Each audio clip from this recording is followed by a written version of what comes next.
হালিমাতুস সাদিয়া মুহাম্মদ সাল্লাল্লাহু আলাইহি সাল্লামকে বাড়িতে নিয়ে যাওয়ার পর তিনি অনেক বরকত উপলব্ধি করতে পারলেন। তার রাখাল যখন তার ভেড়া দুম্বাগুলোকে চারণভূমিতে চড়াইতে নিত, সেখানে নেওয়ার পর বিকেল বেলা প্রত্যেকটা ভেড়া দুম্বা খাবার খেয়ে ঘাস খেয়ে পেট ভরে বাড়িতে ফিরত এবং যে সমস্ত ভেড়া দুম্বাদের বাচ্চা ছিল তাদের ওয়ালান দুধে ভরপুর থাকত। অন্য মানুষরা বলতে শুরু করলো, হালিমাতুস সাদিয়ার রাখাল যেই জায়গায় ভেড়া দুম্বা চড়ায় তোমরা কি সেই জায়গায় চড়াইতে পারো না? যদি সেখানে চড়াইতা তাহলে আমাদের ভেড়া দুম্বাগুলো তো পেট ভরে বাড়িতে ফিরত। কিন্তু দেখা গেল হালিমাতুস সাদিয়ার ভেড়ার সাথে তাদের ভেড়া চড়ানোর পরেও তাদের ভেড়া দুম্বার পেট ভরত না, শুধুমাত্র হালিমাতুস সাদিয়ার ভেড়ার দুম্বার পালের পেটগুলো ভরত। তখন ওই মরুভূমিতে দুর্ভিক্ষ চলতেছিল, কিন্তু মুহাম্মদ সাল্লাল্লাহু আলাইহি সাল্লামকে নেওয়ার পরে হালিমাতুস সাদিয়ার কপাল খুলে গিয়েছিল। এভাবেই রহমতের বরকতের দরওয়াজা খুলে গিয়েছিল। রবিউল আউয়াল মাসের কেউ বলেছেন 9 তারিখে নবীজি পৃথিবীতে এসেছেন, কেউ বলেছেন 12 তারিখে নবীজি পৃথিবীতে এসেছেন।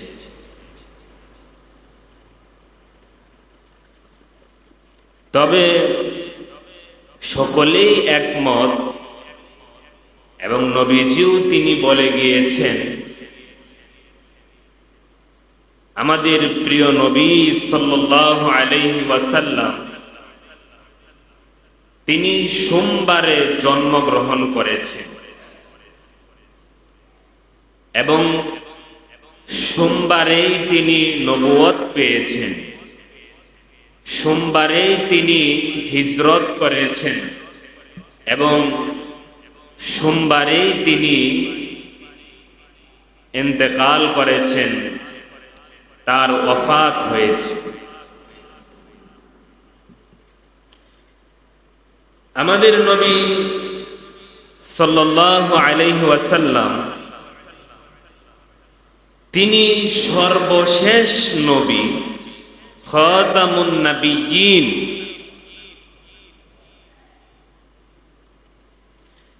তিনি সর্বশেষ হলেও আল্লাহ রাব্বুল আলামিন তাকে সবার আগে নির্ধারণ করেছেন বলি সুবহানাল্লাহ। নবীজি বলেন, ইন্নী আব্দুল্লাহ ফি উম্মিল কিতাবি লা খাতামুন নবিয়্যিন,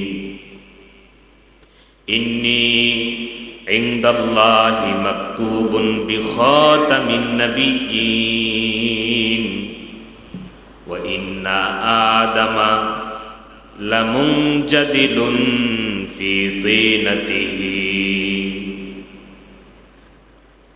মুহাম্মদ সাল্লাল্লাহু আলাইহি ওয়াসাল্লাম তিনি তখনই নির্ধারণ হয়ে গেছেন যখন আদম আলাইহিস সালাম তার কাঁদার মধ্যে লুটিয়ে আছেন। আদম আলাইহিস সালামের দেহ তৈরি করা হয়েছে কিন্তু রূহ প্রদান করা হয় নাই। তখনই মুহাম্মদ সাল্লাল্লাহু আলাইহি ওয়াসাল্লাম উম্মুল কিতাবে খাতামুন নবিয়্যিন হিসাবে লিখিত হয়ে গিয়েছিলেন বলে সুবহানাল্লাহ। আদম আলাইহিস সালামের কাঁদা দিয়ে তার দেহটা তৈরি করা হয়েছে, তার শরীরে এখনো রূহ প্রদান করা হয় নাই। তখনই আমাদের নবীজিকে আল্লাহ তাআলা উম্মুল কিতাবে খাতামুন নবিয়্যিন হিসাবে নির্ধারণ করেছে। সুবহানাল্লাহ। আমাদের নবীজি তিনি ইমামুল মুরসালিন, তিনি সকল নবীদের ইমাম, সকল নবীদের নেতা, এবং তিনি শ্রেষ্ঠ নবী, আল্লাহ যাকে একেবারে শেষে পাঠিয়েছেন, তারপর আর কোন নবী আসবে। আদম আলাইহিস সালাম যখন পৃথিবীতে আগমন করেন, তখন থেকে নিয়ে ঈসা আলাইহিস সালাম পর্যন্ত সমস্ত নবীরা জানতেন যে একজন সবার পরে নবী আসবে, যাকে আল্লাহ রাব্বুল আলামিন খাতামুন নবিয়্যিন হিসেবে নির্ধারণ করেছেন, আর তিনি হবেন সকল নবীদের ইমাম।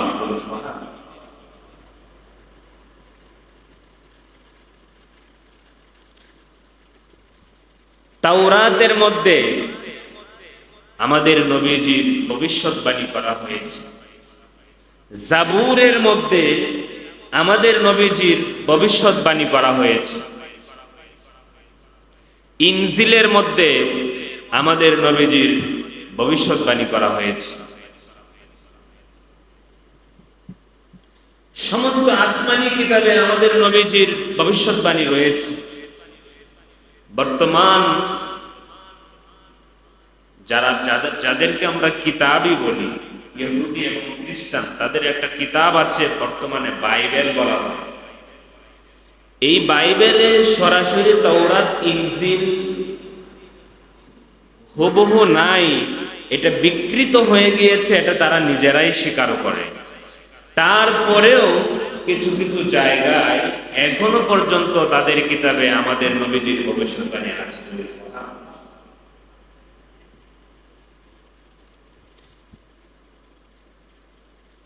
সমস্ত মাখলুকাতের মধ্যে আল্লাহ তাআলা আমাদের নবীজিকে শ্রেষ্ঠত্ব দিয়েছেন,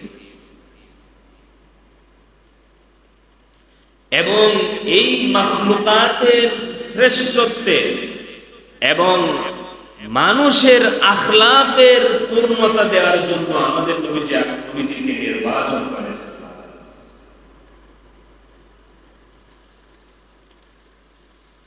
আমাদের নবীজি পৃথিবীতে কখন আগমন করেন? 570 খ্রিস্টাব্দে। ইতিহাসে বলা হয়েছে এটাকে হাতির বছর বলা হয়। হস্তি বাহিনীর ঘটনা যে ঘটেছিল, খানায়ে কাবা ধ্বংস করার জন্য হস্তি বাহিনী নিয়ে যেই বছর আব্রাহা গিয়েছিল, সেই বছর আমাদের নবীজি জন্মগ্রহণ করেছে।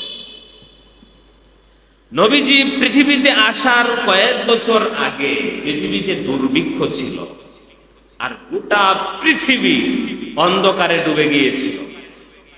কোথাও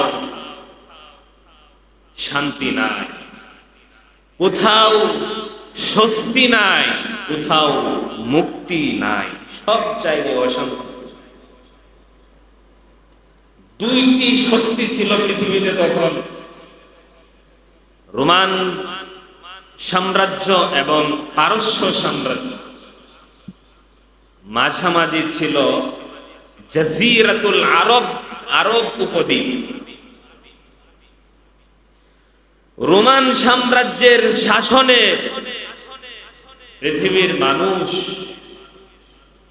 নির্ঘুম রাত কাটায়।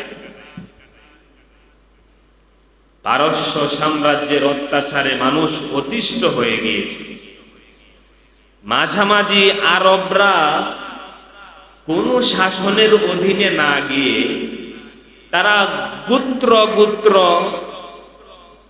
ভাগ ভাগ হয়ে মরুভূমিতে চলত, যাযাবরের মতো।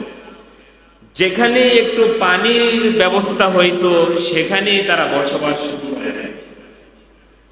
আর সামান্য একটা বিষয় নিয়ে, তুচ্ছ একটা বিষয় নিয়ে তারা বছরকে বছর এমনকি 200 বছর যুদ্ধ করে গেছে। রোমান সাম্রাজ্যে, পারস্য সাম্রাজ্যে এবং জাজিরাতুল আরবে কোথাও শান্তি ছিল না, নারীদের অধিকার ছিল না। সব জায়গায় নারীদেরকে সবচেয়ে বেশি অত্যাচার করা হয়েছিল। এবং জাহিলিয়তের যুগের ঘটনা তো আমরা সবাই জানি, যে কন্যা সন্তান জন্মগ্রহণ করলে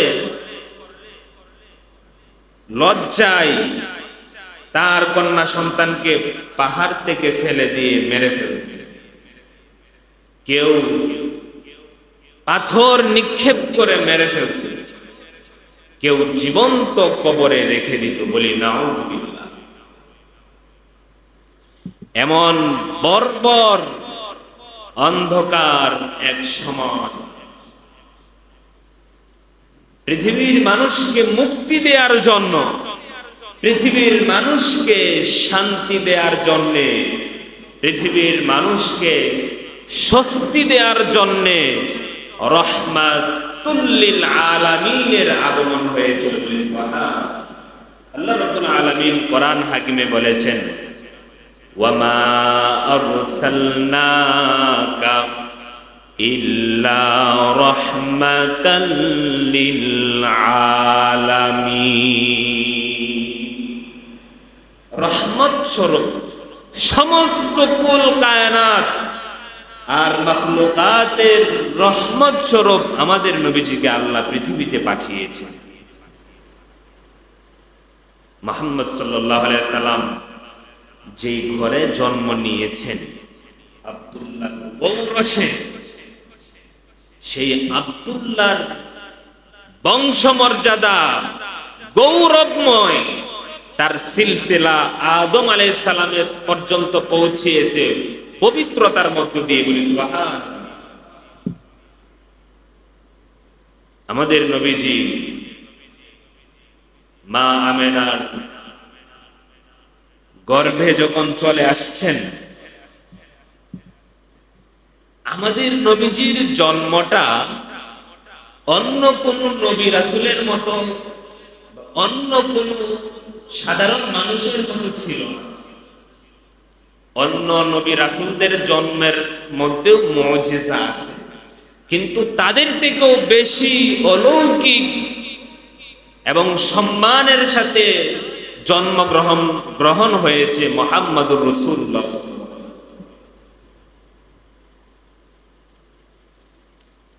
মুহাম্মদ সাল্লাল্লাহু আলাইহি সাল্লাম মায়ের পেটে যখন ছিলেন,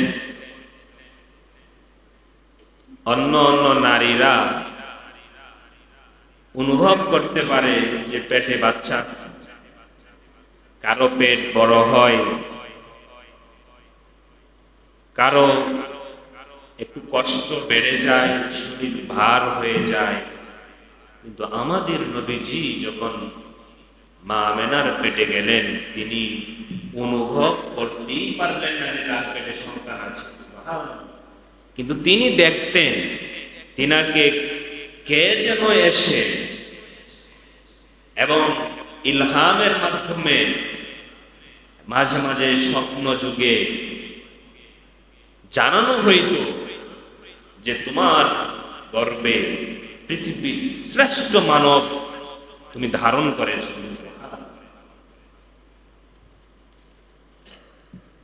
মা আমেনা তার পেটে যখন মুহাম্মদ সাল্লাল্লাহু আলাইহি ওয়াসাল্লামকে ধারণ করলেন, তিনি অনুভব করলেন যে তার শরীর থেকে, ঘাম থেকে মেশকে আম্বরের থেকেও বেশি সুঘ্রাণ বের হইতে থাকে। তার পেট থেকে মেশকে আম্বর প্রবাহিত হতে থাকে। সুবহানাল্লাহ। আমিনা তিনি যখন রাস্তা দিয়ে হাঁটেন, ইতিহাসের কিতাবে আছে যে আমেনাকে তিনি রাস্তা দিয়ে হাঁটার সময় যদি প্রচন্ড রুদ্র থাকতো, তখন কোথায় থেকে যেন মেঘকণ্ড এসে আমেনাকে ছায়া দিতে শুরু করত। মুহাম্মদ সাল্লাল্লাহু আলাইহি সাল্লাম তিনি যখন আমেনার গর্ভে, তো আমেনা যখন রাস্তা দিয়ে হাঁটতো, রাস্তার ঘাট, রাস্তার গাছ এবং পাথর আমেনাকে সালাম জানাইতে থাকতো। আমেনা বলেন, আমি যদি কাঁটার মধ্যে যদি পা রাখতাম, কাঁটা যেন ফুলে পরিণত হইত। শক্ত ভারী পাথরের মধ্যে পা রাখলে পাথর গলে গলে মোমে পরিণত হইত। আমিনা তিনি যখন মুহাম্মদ সাল্লাল্লাহু আলাইহি সাল্লামকে ধারণ করলেন, অন্য অন্য সময় কুয়া থেকে পানি উঠাইতে গেলে পানি অনেক নিচে থাকতো, কিন্তু নবী যখন পেটে আসলেন, কুয়ার থেকে পানি উঠাইতে গেলে মা আমেনার জন্য কুয়ার পানি আগে থেকেই উপরে চলে আসতো। এরকম অলৌকিক ঘটনা ঘটতে শুরু হতে লাগলো। আমাদের নবীজি যে পৃথিবীতে আসবেন, এটা তো সকল নবী রাসূল ভবিষ্যৎবাণী করে গিয়েছেন, সকল আসমানি কিতাবে ছিল, এবং প্রাচীন অনেক রাজা বাদশাহ পর্যন্ত তারাও ভবিষ্যৎবাণী করে গেছে এবং স্বপ্ন দেখত। অনেক নবী রাসূল এবং রাজা বাদশারা আমাদের নবীজির অগ্রিম তিনার সিরাত জানার পর তারা মুগ্ধ হয়ে তারা আল্লাহর কাছে দরখাস্ত করত, আল্লাহ আমরা যদি শেষ নবীর উম্মত হইতে পারতাম।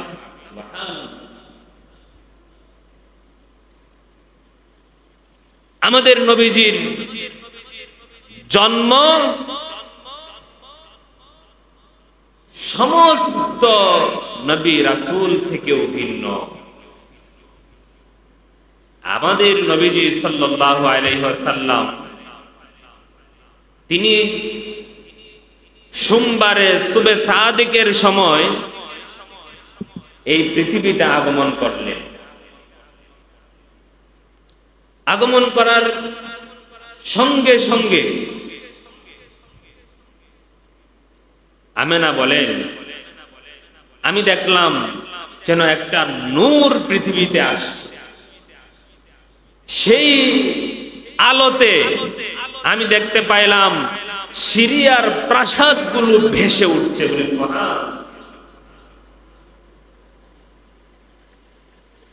অন্য অন্য মানুষ জন্মগ্রহণ করলে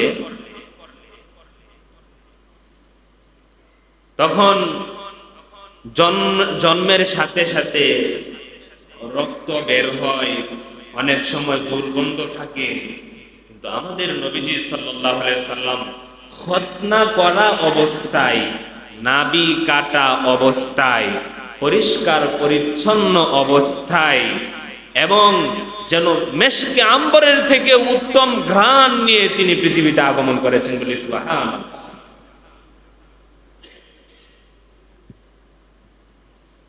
হাসান বিন সাবিত রাদিয়াল্লাহু তাআলা আনহু বলেন যে আমি ইয়াসরিবে তখন নবীজি যেদিন জন্মগ্রহণ করেন, তা আমি দেখতে পেলাম যে গোটা পৃথিবী যেন ওই দিন সুবে সাদিকের সময় আলোকিত হয়ে গেছে। মদিনার একজন ইহুদি আলেম চিৎকার দিয়ে বলতেছে, শেষ নবীর আগমন হয়ে গিয়েছে, শেষ নবীর তারকা আজকে উদিত হয়ে গিয়েছে বলে। আমাদের নবীজির নাম মুহাম্মদ সাল্লাল্লাহু আলাইহি সাল্লাম। যখন মা আমেনার গর্ভে আমাদের নবীজি, তখন থেকেই মা আমেনা স্বপ্ন দেখতেন যে এই সন্তানের নাম রাখবা মুহাম্মদ। আব্দুল মুত্তালিব তিনিও স্বপ্ন দেখতেন যে তোমার নাতির নাম রাখবা মুহাম্মদ। আমাদের নবীজির নাম আসমানে আল্লাহ রেখেছে আহমদ, আর জমিনে রেখেছে মুহাম্মদ। মুহাম্মদ মানে প্রশংসিত, যার প্রশংসা কিয়ামত পর্যন্ত চলতেই থাকবে। আমাদের নবীজি জন্মগ্রহণ করার সঙ্গে সঙ্গে কিসরার 14টি মিনার ধসে গিয়েছে, কিসরার প্রাসাদ ধসে গিয়েছিল। পারস্যের অগ্নিকুণ্ড, 1000 বছর যে আগুন অনির্বাণ গতিতে জ্বলতেছিল, পারস্যের লোকেরা যে আগুন পূজা করতেছে 1000 বছর, সব সময় পাহারাদার নিযুক্ত করে রাখতো যেন এই আগুন নিভে না যায়। সেই আগুন আমাদের নবীজি যখন জন্মগ্রহণ করেন নিভে গিয়েছিল। বলি সুবহান। ইরাকের একটা হ্রদ, যেই হ্রদে পানি কখনো শুকাইতো না, ওই হ্রদকে কেন্দ্র করে অনেক মানুষ পূজা করত। নবীজি যখন জন্মগ্রহণ করেছিলেন সেই সাওয়া হ্রদ শুকিয়ে গিয়েছিল।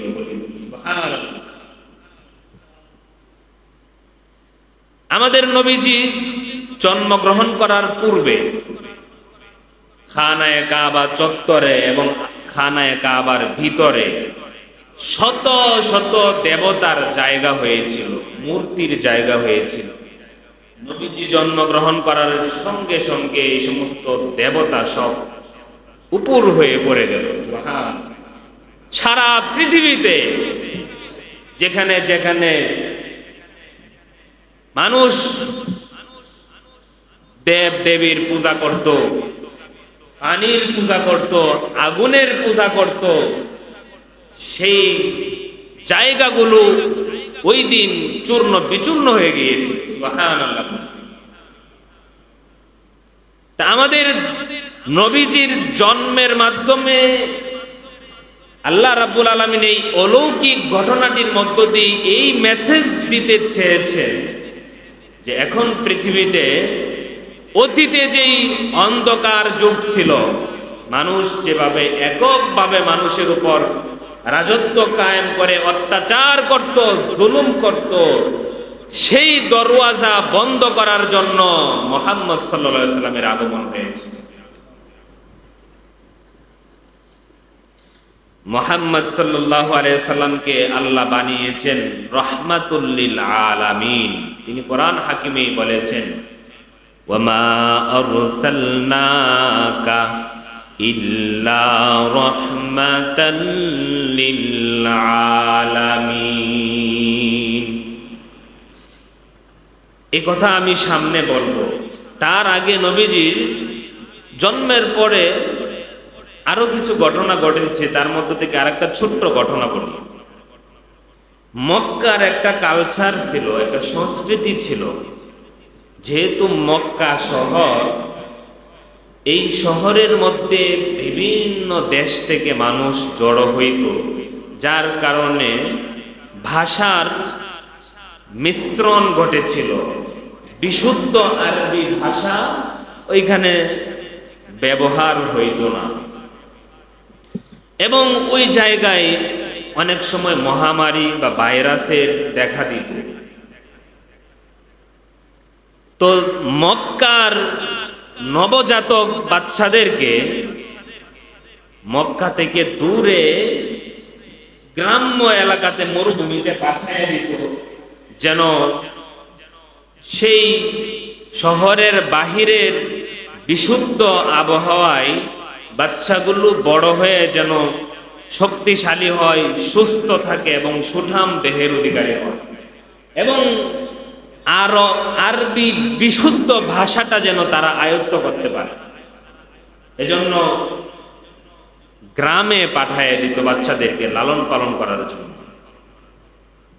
আর গ্রামের বেদুইনরা মক্কা থেকে বাচ্চা সংগ্রহ করে তারা ইনকাম করত, উপার্জন করত, তাদের আয়ের উৎসই ছিল সেটা।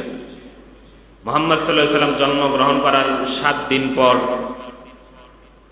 নাম রাখা হইল, আকিকা দেয়া হইল। এখন মক্কা থেকে দূরে তায়েফের কাছে, মক্কা থেকে 60-70 কিলোমিটার দূরে হালিমাতুস সাদিয়া বনু সাদ গোত্রে বসবাস করতেন। ওই গোত্রের লোকেরা বাচ্চা সংগ্রহ করার জন্য মক্কায় যাচ্ছে। সবাই মক্কায় গিয়ে সবাই বাচ্চা সংগ্রহ করবে। তো দেখা দেখি হালিমাতুস সাদিয়া তার সাদা একটা দুর্বল গাধার উপর সাওয়ার হয়ে তিনি রওনা হয়েছেন বাচ্চা সংগ্রহ করার জন্য। আর তিনার স্বামীও সাথে একটা উষ্ট্রি নিয়ে রওনা হয়েছেন মক্কার দিকে। যাদের সাওয়ারি, যাদের বাহন শক্তিশালী ছিল, তারা সবার আগে চলে গিয়েছে, গিয়ে মক্কার বাচ্চা সংগ্রহ করতেছে। তো সবাই বাচ্চা সংগ্রহ করার সময় যখন মুহাম্মদ সাল্লাল্লাহু আলাইহি ওয়াসাল্লামের ঘরের সামনে যায়, তো যায়া শুনে যে মুহাম্মদ সাল্লাল্লাহু আলাইহি ওয়াসাল্লামের বাবা নাই, ইয়াতিম বাচ্চা। তো এই বাচ্চা নিলে আমরা বেশি উপরকম পাবো না, হাদিয়া পাবো না, কারণ যার বাবা নাই তো তার জন্য অন্য মানুষ আর কতটুকুই বা দিবে। তো এই জন্য ইয়েতিম শুনে সবাই চলে যাইতো, বাচ্চা নিত না। এদিক দিয়ে সকলেই বাচ্চা সংগ্রহ করেছে। শেষ বেলা হালিমাতুস সাদিয়া গিয়ে তিনি আর কোনো বাচ্চা পাইতেছেন, আমি কি খালি হাতে ফিরবো? তো ইয়েতিম হয়েছে তো কি হয়েছে, খালি হাতে না ফিরে এই বাচ্চাটাকে নিয়ে আমি বরং আমার বাসায় গন্তব্যে ফিরে যাই। তখন মুহাম্মদ সাল্লাল্লাহু আলাইহি ওয়াসাল্লামকে হালিমাতুস সাদিয়া লালন পালন করার জন্য গ্রহণ করেছে। হালিমাতুস সাদিয়ার অবস্থা তখন ছিল অসচ্ছল, গরিব। তিনার আরেকটা বাচ্চা ছিল, ওই বাচ্চাটাকেই কোনো রকম একটু দুধ খাওয়াইতো, কারণ অভাবের কারণে পুষ্টিকর খাবার পায় না, উটের ওলানেও দুধ নেই। তো এখন ক্ষুধার্ত অবস্থায় আর কতটুকু দুধ পাবে বাচ্চা? হালিমাতুস সাদিয়া মুহাম্মদ সাল্লাল্লাহু আলাইহি ওয়াসাল্লামকে গ্রহণ করার সঙ্গে সঙ্গে তার উভয় স্তনে দুধে ভরপুর হয়ে গিয়েছে, বলে সুবহানাল্লাহ। হালিমাতুস সাদিয়া তার স্বামীকে বলতেছে, দেখছেন এই বাচ্চার মধ্যে অনেক কল্যাণ আছে। বাচ্চাকে কোলে নেওয়ার সঙ্গে সঙ্গে আমি সেটা বুঝতে পারব। তো রাত্রে মক্কায় তারা থাকলো। রাত্রে খাওয়ার জন্য হালিমাতুস সাদিয়ার স্বামী তার উটের কাছে গিয়ে দুধ দহন করতে গেল। অন্য সময় একটু দুধ পায়, কিন্তু মুহাম্মদ সাল্লাল্লাহু আলাইহি ওয়াসাল্লামকে গ্রহণ করার সাথে সাথে উষ্টির ওয়ালান দুধে ভরপুর হয়ে গিয়েছিল, বলে সুবহানাল্লাহ। সেই দুধ তারা উভয়জন খেয়ে রাত্রে ঘুম গেল। এর পরের দিন তারা চলে যাবে, মক্কা থেকে এসে মরুভূমির এলাকায় রওনা হয়েছে। তো হালিমাতুস সাদিয়া তার দুর্বল সাদা গাধার উপর সাওয়ার হইল। অন্য অন্য মহিলারা মনে করছে তো আমরা আমাদের বাহন অনেক শক্তিশালী, সবার আগে চলে যাব। কিন্তু ওই দিন মুহাম্মদ সাল্লাল্লাহু আলাইহি ওয়াসাল্লামকে নেয়ার সঙ্গে সঙ্গে যেন সেই দুর্বল গাধা তারুণ্য ফিরে পেল এবং সবার আগে দৌড়ায় চলে গেল, বলি সুবহানাল্লাহ। অন্য অন্য মানুষরা বলতেছে, কিরে এটা সেই হালিমাতুস সাদিয়া না যার দুর্বল গাধার কারণে সবার পিছনে পড়েছিল, আজকে কি হয়ে গেল, সে সবার আগে চলে যাচ্ছে। হালিমাতুস সাদিয়া মুহাম্মদ সাল্লাল্লাহু আলাইহি সাল্লামকে বাড়িতে নিয়ে যাওয়ার পর তিনি অনেক বরকত উপলব্ধি করতে পারলেন। তার রাখাল যখন তার ভেড়া দুম্বাগুলোকে চারণ ভূমিতে চড়াইতে নিত, সেখানে নেওয়ার পর বিকেল বেলা প্রত্যেকটা ভেড়া দুম্বা খাবার খেয়ে ঘাস খেয়ে পেট ভরে বাড়িতে ফিরত, এবং যে সমস্ত ভেড়া দুম্বাদের বাচ্চা ছিল তাদের ওয়ালান দুধে ভরপুর থাকত। অন্য মানুষরা বলতে শুরু করলো, হালিমাতুস সাদিয়ার রাখাল যে জায়গায় ভেড়া দুম্বা চড়ায়, তোমরা কি সেই জায়গায় চড়াইতে পারো না?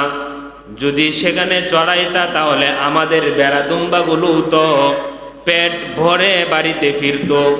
কিন্তু দেখা গেল হালিমাতুস সাদিয়ার ভেড়ার সাথে তাদের ভেড়া চড়ানোর পরেও তাদের ভেড়া দুম্বার পেট ভরত না, শুধুমাত্র হালিমাতুস সাদিয়ার ভেড়ার দুম্বার পালের পেটগুলো ভরত।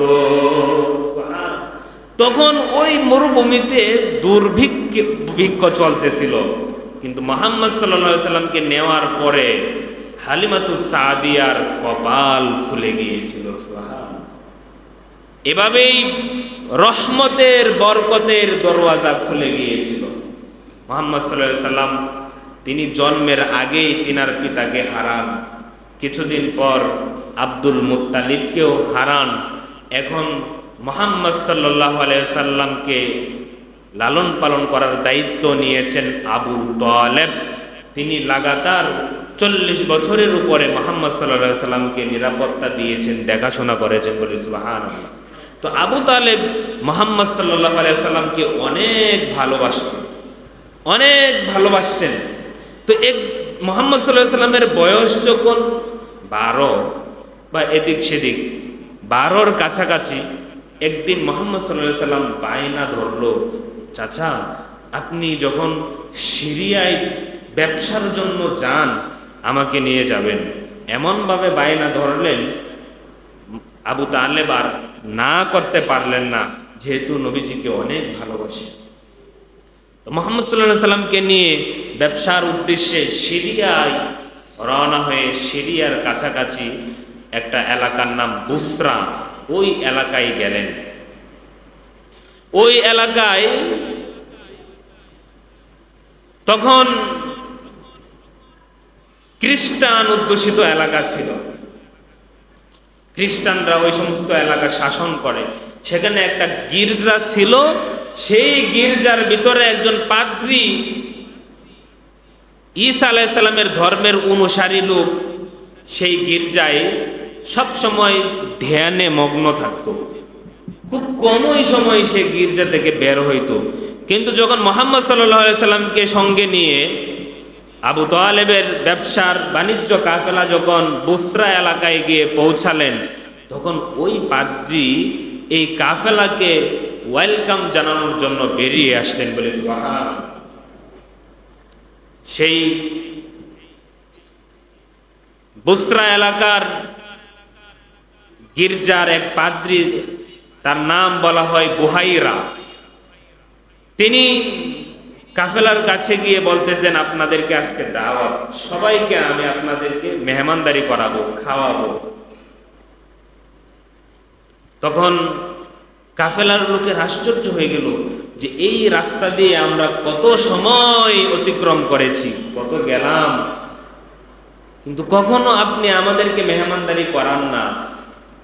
আজকে আপনি আপনার সম্মানিত জায়গা, আপনার গির্জার ভিতর থেকে বের হয়ে আমাদেরকে খাবার খাওয়ার জন্য আমন্ত্রণ জানালেন, এটার রহস্য। তিনি বলতেছেন, তোমরা সবাই নির্ধারিত সময়ে উপস্থিত থাকবা খাবার খাওয়ার জন্য। তখন সবাইকে নিয়ে নির্ধারিত স্থানে খাবার খাওয়ার জন্য গেল। তো সবাইকে খাবার খাওয়াইতেছে, পাদ্রী দেখতেছে যে একটা লোক নাই, মানে যার জন্য মেহমানদারি করাইতেছে সেই নাই। বলতেছে তোমাদের মধ্যে কেউ অনুপস্থিত আছে? সবাই বলতেছে না, কেউ নাই, সবাই এখানে উপস্থিত হয়েছে, তবে একটা ছোট্ট বালক সে আমাদের ব্যবসার মাল পাহারাদারি দেওয়ার জন্য ওইখানে রয়ে গেছে, তাকেও নিয়ে আসো, একসাথে সবার মেহমানদারি করাবো। তাকেও নিয়ে আসা হলো, মেহমানদারি করানো হলো।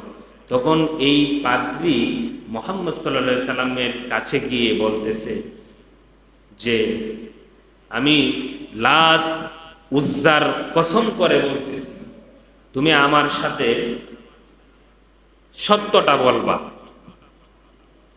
তখন মুহাম্মদ সাল্লাল্লাহু আলাইহি সাল্লাম বললেন, আমি সবচেয়ে বেশি লাত উজ্জার কসম খাওয়া এই জিনিসটাকে আমি ঘৃণা করি।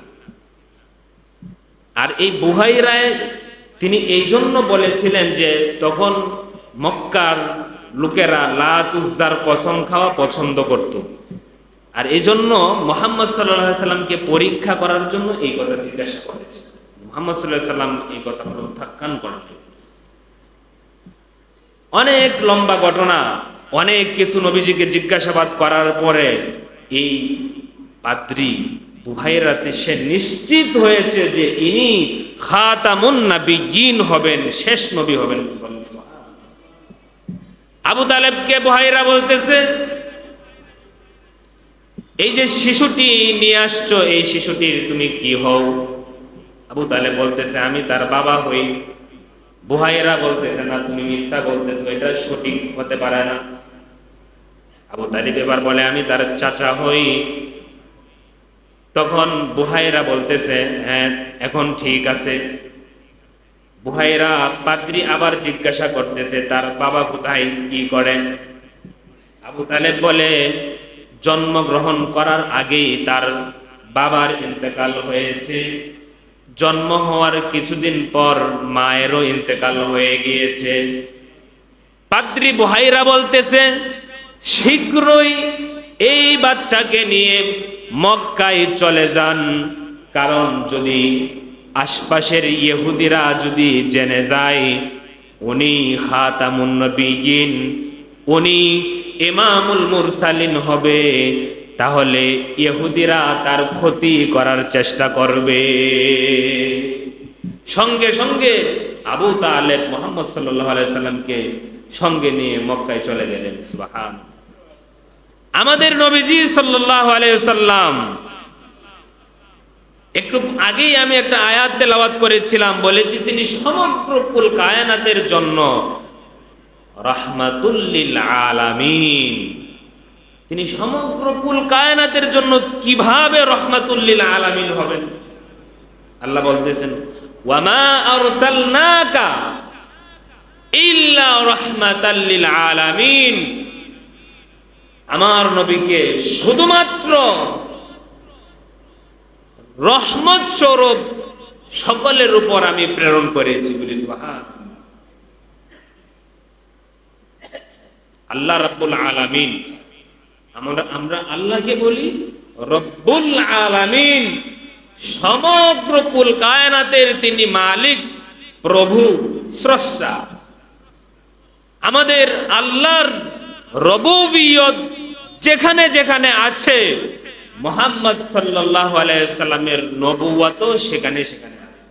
এজন্য দেখেন কি সুন্দর মিল, রব্বুল আলামিন, রাহমাতুল লিল আলামিন, লা ইলাহা ইল্লাল্লাহ মুহাম্মাদুর রাসূলুল্লাহ। সুবহানাল্লাহ। মুফাসসিরিনে কেরাম এই আয়াতের তাফসিরে বলেন যে আমরা মানলাম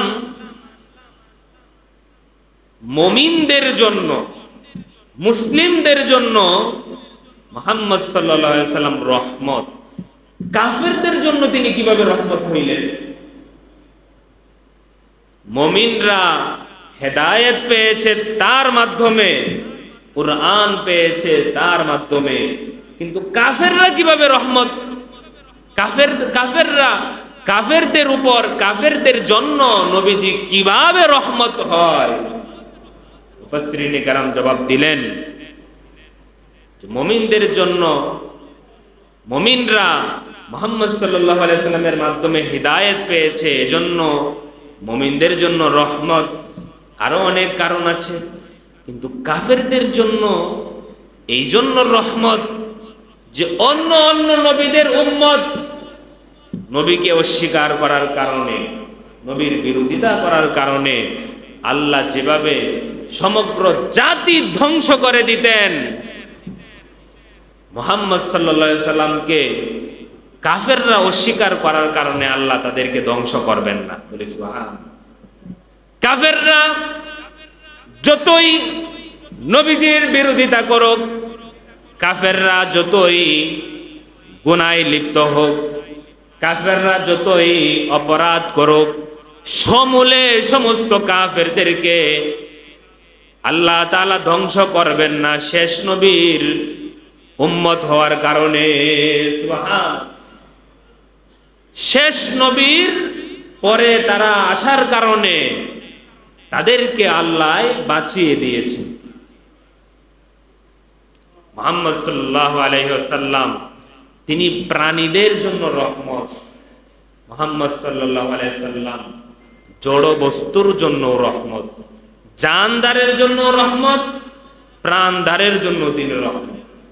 এবং যে সমস্ত জিনিসের জান নাই, জামাদাত যেমন পাথর, শুকনা কাঠ, এগুলো মুহাম্মদ সাল্লাল্লাহু আলাইহি ওয়াসাল্লামকে ভালোবাসতেন। সুবহান। ওয়ামা আরসালনাকা ইল্লা রাহমাতাল লিল আলামিন। নবীজি সমগ্র কুল কায়নাতের জন্য রহমত, মুহাম্মদ সাল্লাল্লাহু আলাইহি সাল্লামের উম্মতের জন্য রহমত এবং কাফেরদের জন্য রহমত। আমাদের নবীজিকে আল্লাহ রাব্বুল আলামিন অনেক ভালোবাসতেন এবং সকলকেই ভালোবাসার জন্য বলেছেন। নবীজিকে কেন ভালোবাসতে হবে, এটার উত্তর দেওয়ার জন্য অনেক লম্বা আলোচনা করার প্রয়োজন। আমি সংক্ষিপ্ত বলি, মুহাম্মদ সাল্লাল্লাহু আলাইহি ওয়াসাল্লাম এই উম্মতের জন্য তিনি এখনো পর্যন্ত সব সময় হাহাকার করতেছেন। সমস্ত নবীদেরকে আল্লাহ তাআলা একটা দোয়া করার জন্য বলছেন, যে বিশেষ একটা দোয়া করেন, করার সাথে সাথে সেটা পূর্ণ করা হবে। হাদিসে এসেছে, লিকুল্লি নাবিয়্যিন দাওয়াতুন মুস্তাজাবাতুন ইয়াদউ বিহা ফায়ুস্তাজাবু লাহু। সমস্ত নবীদেরকে বলা হয়েছে আপনি একটা দোয়া করেন, সেই দোয়াটা গ্রহণ করা হবে। সবাই দোয়া করে, সে আশা পূর্ণ করেছে। কিন্তু মুহাম্মদ সাল্লাল্লাহু আলাইহি সাল্লাম তিনি দুনিয়াতে সেই দোয়া করেন নাই। নবীজি বলেন, আমার দোয়াটা হাসরের ময়দানের জন্য আমি রেখে দিয়েছি। আমি হাসরের ময়দানে সেই দোয়াটা আমার উম্মতের জন্য করব, শাফাআতের জন্য করব। বলি সুবহানাল্লাহ। হাসরের ময়দানে সমস্ত নবীরা হাঁটু ঘেরে ইয়া নাফসি ইয়া নাফসি বলতে থাকবে। সমস্ত মানুষ ইয়া নাফসি ইয়া নাফসি বলতে থাকবে। সেখানে আদম আলাইহিস সালাম হাঁটু ঘেরে ইয়া নাফসি বলতে থাকবে। নূহ আলাইহিস সালাম ইয়া নাফসি বলতে থাকবে। ইব্রাহিম আলাইহিস সালাম ইয়া নাফসি বলতে থাকবে। হযরত মূসা আলাইহিস সালাম ইয়া নাফসি বলতে থাকবে। এমনকি মা বলবে আমি কোনো সন্তানেই জন্ম দেই নাই, বাবা বলবে আমার কোনো সন্তান নাই, সন্তান বলবে আমার কোনো মা বাবা নাই, ভাই বলবে আমার কোনো ভাই নাই। ওই দিন নীরব, একদিকে সবাই ইয়া নাফসি বলতে থাকবে, অন্য এক পাশ থেকে মৃদু আওয়াজ আসতে থাকবে, ইয়া উম্মতি ইয়া উম্মতি ইয়া উম্মতি। সবাই বলবে আমাকে বাঁচাও আল্লাহ, আমাকে বাঁচাও, আমাকে বাঁচাও। আর আমাদের নবীজি শুধু বলবেন, আল্লাহ আমার উম্মত, আমার উম্মত, আমার উম্মতকে বাঁচাও। সুবহানাল্লাহ। আমাদের নবীজি দুনিয়াতেও শুধু উম্মত উম্মত করেছেন, কবরের মধ্য থেকেও তিনি উম্মত উম্মত করতেছেন, হাসরের ময়দানেও শুধু উম্মতকে বাঁচানোর চেষ্টাই করবেন। সেই দিন তিনি শুধুমাত্র বলবেন না যে আল্লাহ পরহেজগার মুমিন যারা উম্মত, যারা ওলি উম্মত, যারা গুনাহ করে নাই, ওই সমস্ত উম্মতের জন্য শাফাআত করতেছি নবী, এ কথা বলবেন না। ওই দিন সারা দিন নবীজিকে ভুলে রইছে, দুরূদ পড়ার সময় পায় নাই, তার জন্য নবীজি উম্মতি উম্মতি করবেন। সারা দিন গুনায় ডুবন্ত ওই বান্দার জন্য নবীজি উম্মতি উম্মতি করবেন। সারা দিন নানান অনর্থক কাজের মধ্যে ডুবন্ত ওই লোকের জন্য নবীজি উম্মত উম্মত করবেন। সুবহানাল্লাহ। আজকে আমরা সেই নবীকে ভুলে গিয়ে আমরা দুরূদ পড়ার সময় পাই না, আমরা নবীজিকে স্মরণ করার সময় পাই না, নবীজিকে ভালোবাসার জন্য সময় পাই না। আজকে আমরা শুধুমাত্র দুনিয়ার বাহ্যিক সবকিছু গ্রহণ করেছি, নবীজির আদর্শ গ্রহণ করতে পারিনি। আমরা কত মানুষের জন্য জান দেই, কত মানুষের জন্য জীবন দেই, কত মানুষকে অনুসরণ করি, আমরা নবীকে অনুকরণ করার সময় পাই না। নবীকে ভালোবাসা, নবীজিকে ভালোবাসার জন্য আমরা সময় পাই না। কত মানুষের পিছনে পিছনে ঘুরি, নবীর জন্য আমরা সময় দেই না। এজন্য প্রিয় হাজিরিন, আমাদের নবীজিকে ভালোবাসতে হবে মনে প্রাণে। নবীজিকে যদি ভালো না বাসা যায়, মুমিনই হওয়া সম্ভব না। হযরত ওমর রাদিয়াল্লাহু তাআলা আনহু তিনি একদিন নবীজির হাত ধরে হাঁটতেছেন, হাঁটতে হাঁটতে আশেক মাশুকের কথোপকথন, নবীজিকে বলতেছেন, ইয়া রাসূলুল্লাহ, আমি সব কিছু থেকে আপনাকে বেশি ভালোবাসি, কিন্তু আমার জান থেকে বেশি না। নবীজি বললেন, ওমর হবে না, এতটুকু দিয়ে হবে না, তোমার জান থেকেও বেশি ভালোবাসতে হবে। ওমর রাদিয়াল্লাহু তাআলা আনহু সঙ্গে সঙ্গে বলে দিলেন, ওগো নবীজি, আমি আমার জান থেকে আপনাকে বেশি ভালোবাসি। লা ইউমিনু আহাদুকুম হাত্তা আকুনা আহাব্বা ইলাইহি মিন ওয়ালিদিহি ওয়া ওয়ালাদিহি ওয়ান নাসি আজমাইন। লা ইউমিনু আহাদুকুম, তোমাদের মধ্য থেকে কেউ মুমিন হইতে পারবা না, কেউ মুমিন হইতেই পারবা না, হাত্তা আকুনা আহাব্বা ইলাইহি মিন ওয়ালিদিহি ওয়া ওয়ালাদিহি ওয়ান নাসি আজমাইন। তোমার মা বাবা থেকেও যদি নবীকে বেশি ভালোবাসতে না পারো, মুমিনই হইতে পারবা না। তোমার সন্তান সন্ততি থেকে যদি নবীকে বেশি ভালোবাসতে না পারো, তুমি মুমিনই হইতে পারবা না। পৃথিবীর সমস্ত মানুষ থেকে বেশি নবীকে যদি ভালোবাসতে না পারো, তুমি মুমিনই হইতে পারবা না। সুবহানাল্লাহ। আমরা নিজেদেরকে আশেকে রাসূল দাবি করি, মুমিন দাবি করি, কিন্তু প্রত্যেকটি কাজ কর্ম প্রমাণ করে এই হাদিসের দৃষ্টিতে আমরা মুমিনই হইতে পারলাম না। নবীজিকে ভালোবাসতে হবে। নবীজিকে এক লোক এসে বলতেছে, ইয়া রাসূলুল্লাহ, কিয়ামত কখন হবে? নবীজি পাল্টা প্রশ্ন করলেন, কিয়ামতের প্রস্তুতি তুমি কি নিয়েছো? ওই সাহাবী বললেন, ইয়া রাসূলুল্লাহ, আমি রাসূলকে এবং আল্লাহকে সবচেয়ে বেশি ভালোবাসি, এটাই আমার প্রস্তুতি। তখন নবীজি বললেন, তাহলে তুমি নবীজির সাথেই থাকবে। বলি সুবহানাল্লাহ। হাদিসে এসেছে আল মারউ মা মান আহাব্বা, যে যাকে ভালোবাসে দুনিয়াতে সে তার সাথেই থাকবে। চিন্তা করুন, আমরা নিজেদেরকে জিজ্ঞাসা করি যে আমি কাকে সবচেয়ে বেশি ভালোবাসি, কোন জিনিসটাকে আমি সবচেয়ে বেশি ভালোবাসি।